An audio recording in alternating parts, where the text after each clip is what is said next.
ലോക്സഭാ തെരഞ്ഞെടുപ്പിൽ കോൺഗ്രസ് എസ്.ഡി.പി.ഐ പ്രഖ്യാപിച്ച പിന്തുണ സ്വീകരിക്കില്ല എന്ന് വ്യക്തമാക്കി പ്രതിപക്ഷ നേതാവ് വി.ഡി. സതീശൻ.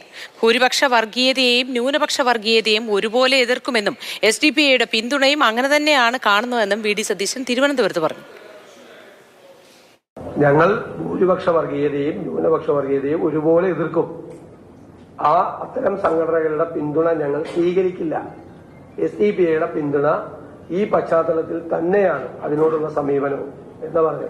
പിന്നെ ഞങ്ങൾ ഡീലുണ്ടാക്കാൻ പോയേ ഞങ്ങൾ സ്വീകരിക്കില്ല എന്ന് പറയുമോ? വിവരങ്ങളുമായി അമൽ തേൻപറമ്പിൽ ചേരുന്നു. അമൽ, അങ്ങനെ എസ്.ഡി.പി.ഐയുടെ പിന്തുണ സ്വീകരിക്കില്ല, വർഗീയ പാർട്ടികളുടെ ഒപ്പം പോവില്ല എന്നൊക്കെ പറയുന്നുണ്ടല്ലോ. എന്താണ് കോൺഗ്രസിന്റെ ഇപ്പോഴത്തെ ഒരു അവസ്ഥ, യു.ഡി.എഫിന്റെ അവസ്ഥ?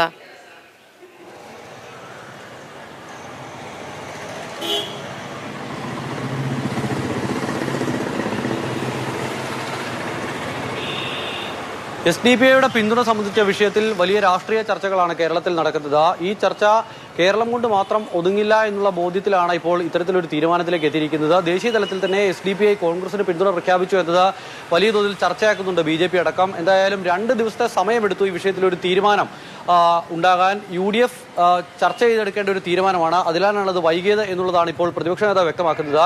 എസ്.ഡി.പി.ഐയുടെ പിന്തുണ യു.ഡി.എഫിനോ യു.ഡി.എഫ് സ്ഥാനാർത്ഥികൾക്കോ ആവശ്യമില്ല എന്നുള്ളതാണ് പറയുന്നത്. എന്നാൽ എല്ലാ ജനങ്ങളുടെയും വോട്ട് യു.ഡി.എഫിന് വേണം. വ്യക്തി എന്നുള്ള നിലയിൽ ആർക്ക് വേണമെങ്കിലും യു.ഡി.എഫ് സ്ഥാനാർത്ഥികൾക്ക് വോട്ട് ചെയ്യാം. കെ സുധാകരനും അതോടൊപ്പം തന്നെ കെ മുരളീധരനും അടക്കമുള്ളവർ ആര് വോട്ട് ചെയ്താലും കുഴപ്പമില്ല എന്നൊരു നിലപാട് പറഞ്ഞിരുന്നു. അത് വ്യക്തികൾ വോട്ട് ചെയ്യുന്ന കാര്യത്തിലാണ് അത്തരം നിലപാട് വ്യക്തമാക്കിയത് എന്നുള്ളതാണ് പ്രതിപക്ഷ നേതാവ് പറയുന്നത്.